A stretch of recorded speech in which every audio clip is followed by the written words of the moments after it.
Nima bu? Nima sansan deydi-yu. Qishda piyoz ekuvdim mana. Endi gullayapti. Endi buni urug'ini qachon oladi? Biladiganlar bormi? Keyin qachon eksa bo'ladi urug'idan? Qishda eksa bo'larmikin? Hali men dehqonchilikdan uncha xabarim yo'q.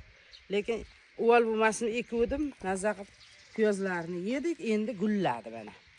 Mana ancha bo'ladi, xudo xolasa. Ana. Voy, daraxtda ekdim.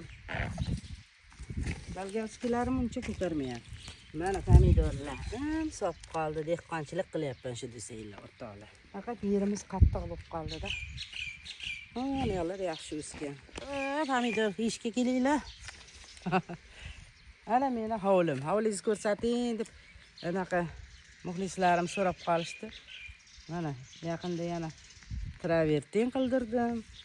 Mana rayhonlarim. Hey. O'zing yeringdan chiqsa zo'rda. Ana gul. Mana gulni sevdim lekin. Qaranglar, qanaqa chiroyli.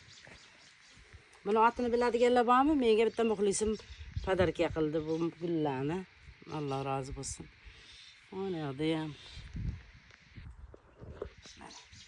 Rosa chiroyli, odam kayfiyatini ko'tarar ekan. Ana shunaqa gaplar, o'rtoqlar. Ishlagan tishlaydi.